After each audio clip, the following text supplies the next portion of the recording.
A high-pressure area forecast towards the end of March had me wondering where I would go for my first camping expedition of 2022.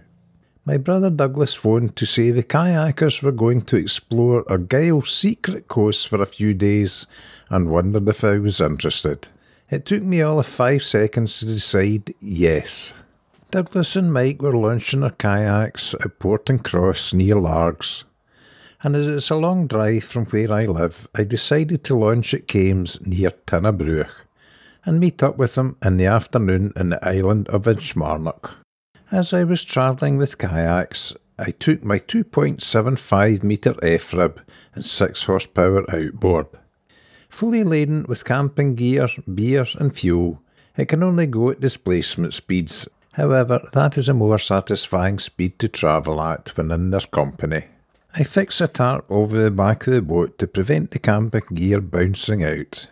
As I can travel a constant 5 or 6 miles per hour, I knew I had time to waste before our arranged rendezvous on Inchmarnock, so decided to revisit one of my old campsites in the area for my morning coffee.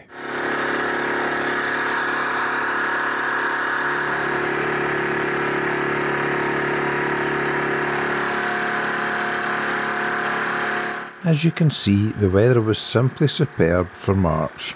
A bit hazy, but full sun and no winds, so what more could we ask for? For my first stop of the day, I parked in a little bay on the island of Bute.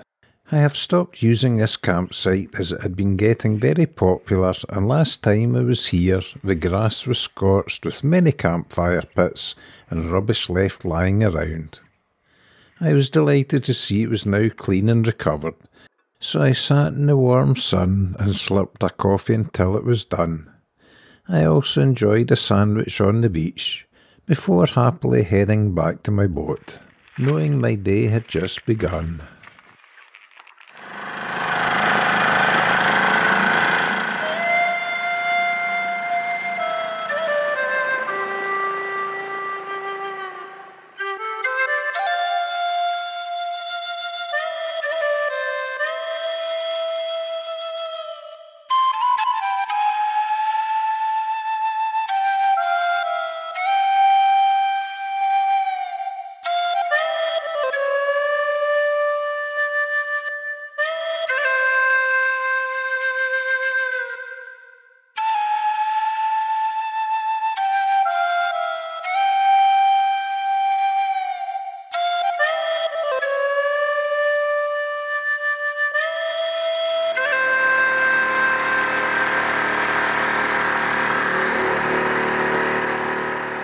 Such a perfect day.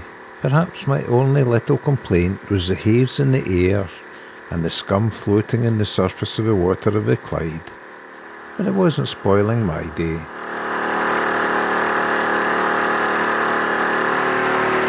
I could now just make out the island of Inchmarnock through the thick haze, and I was in no hurry at all to get there, which is just as well as I was going little more than walking speed.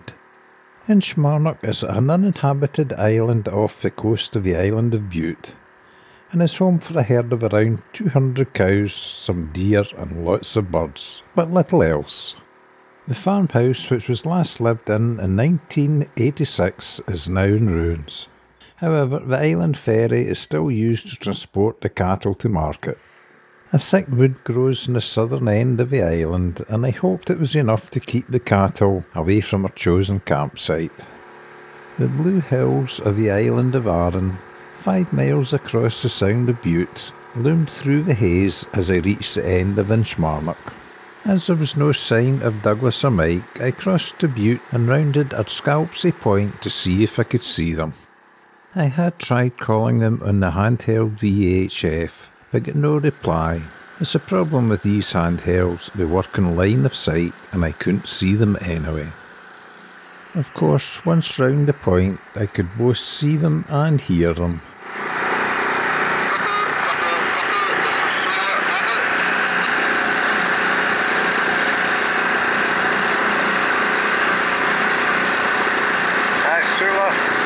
Sula, this is Guppy. I'll see you over. which is why we all carry PLBs for emergency situations, as we realise the limitation of these handheld VHFs.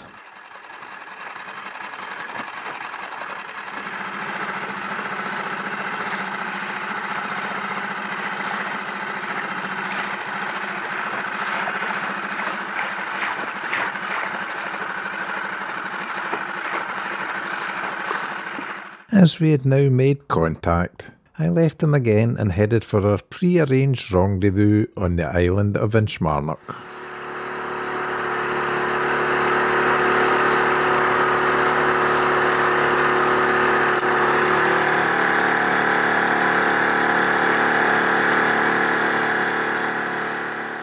I landed in a lovely pebble beach with an ample area of grass for tents, and of course cows when they wandered down this end of the island, so we were delighted we were nowhere to be seen, although plenty of cowpats showed that they do come here.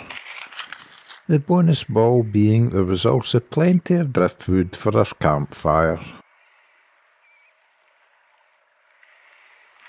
I quickly set up the tent, and then to celebrate my first night under canvas in 2022, I had a coffee sweetened with a squirt of yellow nectar.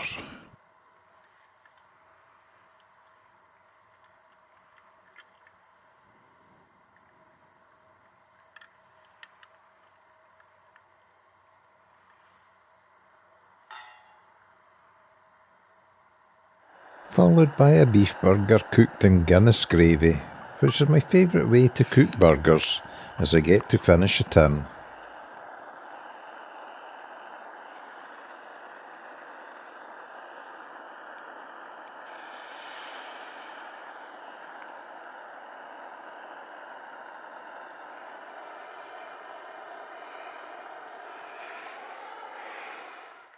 It's then gently wrapped in a flour sandwich before being devoured with great gusto.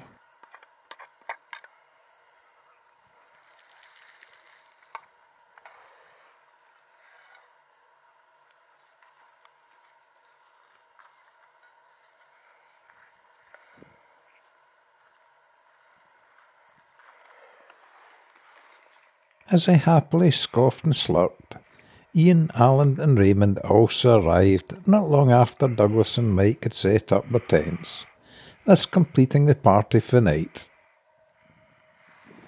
The campfire was lit and dinners were cooked as everyone caught up in the latest adventures. Potatoes wrapped in foil were cooked in the fire, as we smoked and swirled little drams of whisky and tins of beer. Then we watched the sunset and counted stars and slurped some more until it was time for bed.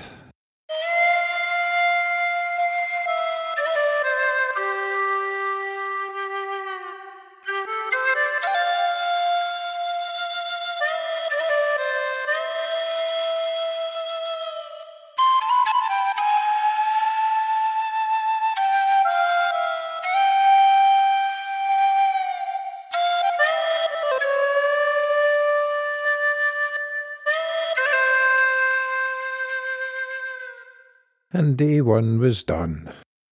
I confess it was a cold night in my tent, so I was glad when the sky lightened in the morning to show another lovely, clear and windless day.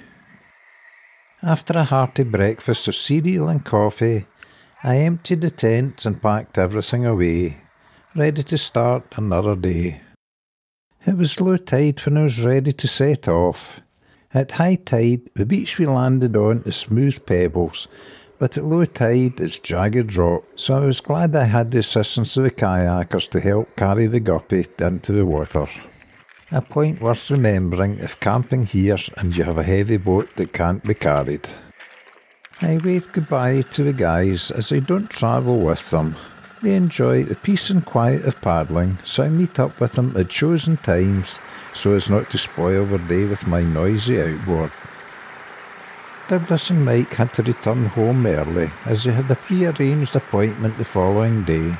Ian, Alan, Raymond and myself arranged to meet up later in the day near Port Avadi.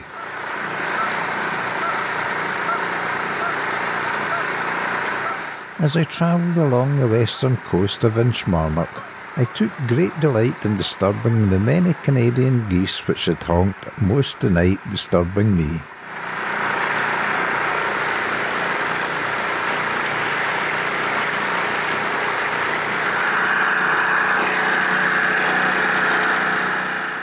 The distant hills of Arn were still a faded blue in the haze of the day, and our Lament Point was hard to see despite being only 2.5 miles away. A crowd of cormorants were not so keen in flight, preferring to dive to get out my way. And soon I was rounding our Lament Point, heading for second breakfast in our Lament Bay.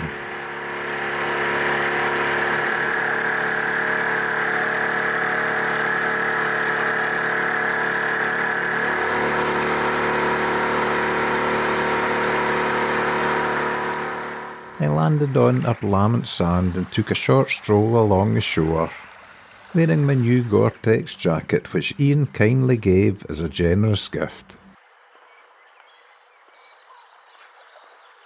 Then I sat beside a babbling brook, slurping my coffee and admiring the beach scenes, before heading back to sea again. Argyll's secret coast really is a peaceful place to be on such a calm day.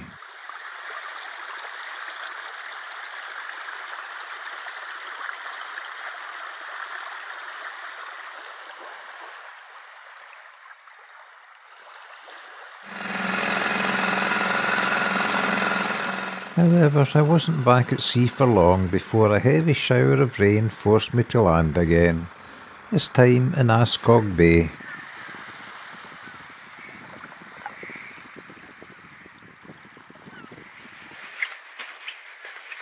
And as I was only passing the time of the day, I went for another walk again.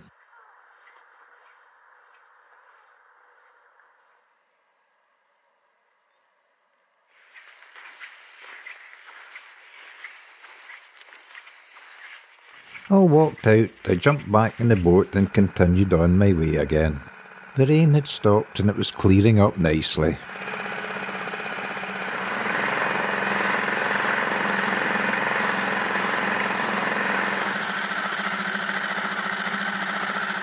I was perfectly content puttering along in tick over.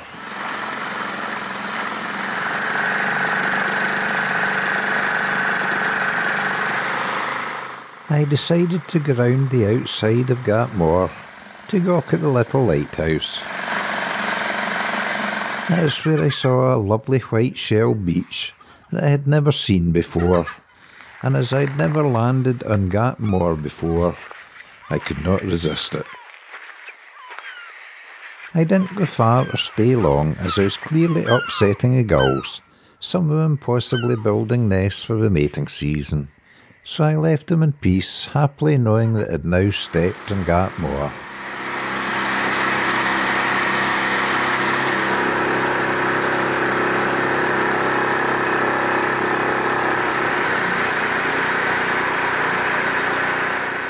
Passing Portavadie Marina and its fish farms, I knew I was nearing my destination for the day, supposed to watch a young grey seal pup and a lone eider duck looking for a mate.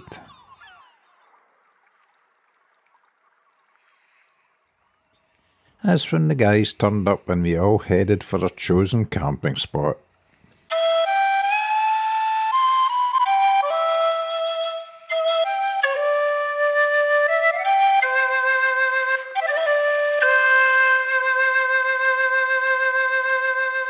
Tents were set up and dinners cooked as the boats were left high and dry in the falling tide. It was a cloudy evening, so there was little in the way of a sunset, but the fire cast a lovely orange glow as we slurped our beers and swapped more tales until it was time for bed.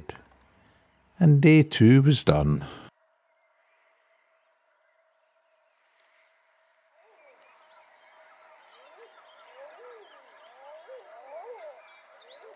I awoke to the call of eider ducks, and it was another beautiful day. After a quick breakfast, we dismantled our camp and packed boats ready for the off. This time we planned on going to Tarbert for a cafe lunch. I gave the guys a head start by packing my boat after they had launched, then made my way slowly across Loch Fyne, following in their wake. It sure was a fine morning to be in the water, either by paddling or lazily propellering. We gave the Portavadie to Tarbert ferry plenty of room as it lazily crossed the loch as well.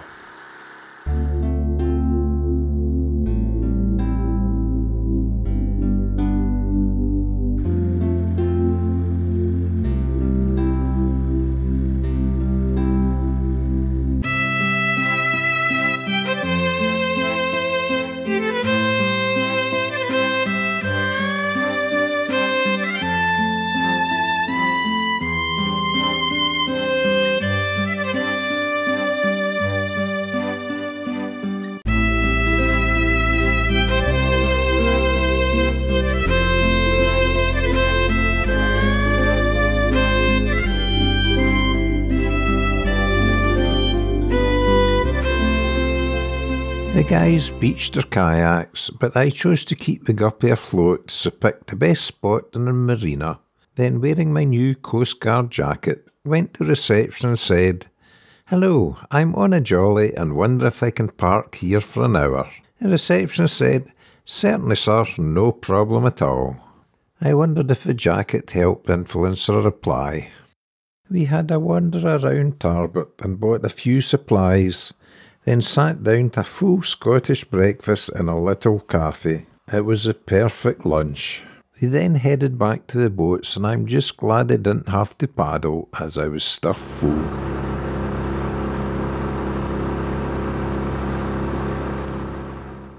So after crossing lovely Loch Fyne again, I pulled into the nearest sheltered bay to sleep off the sausages. I stretched out like a big sun lizard and fell fast asleep, as it's hard work being an adventurer. It was certainly the hottest day of the year so far, especially now that the haze had thinned. Once I started moving again, I started up the outboard and made my way to Argyll Point, where I had arranged to meet up with the guys for our final night's camp. I landed on another lovely smooth pebble beach and pitched my tent in the grass above. The guys arrived shortly after and set up their tents, and after a little rest and relaxation, we decided to see how warm the sea was, as it was very hot on land. Needless to say, the sea was freezing cold. However, when we came out again, the sun soon warmed us up. It was great to get the first swim of the year in, and I don't think I've ever been swimming before in the month of March.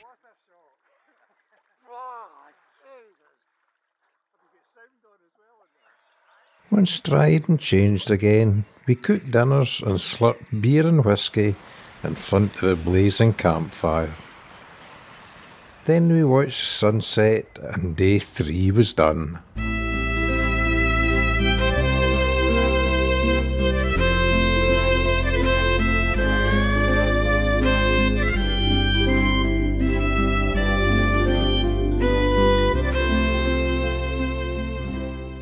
I had yet another cold night in the tent, but once again woke to a lovely sunny and windless morning. I can't recall such a nice spell of weather in March before, so delighted we had made the most of it. Everyone's plan for the day was to head for home. So after breakfast and once the boat was packed, I said farewell to Ian, Alan and Raymond and headed for Kames in my car. Because I had no beer, water or food left, the boat was much lighter and I was delighted to get it on the plane again. So it didn't take too long to get back to Kames. Thus completing my first camping expedition of 2022. Thanks for watching, and a special thanks to Ian, Alan, Raymond, Douglas and Mike for their extremely enjoyable company.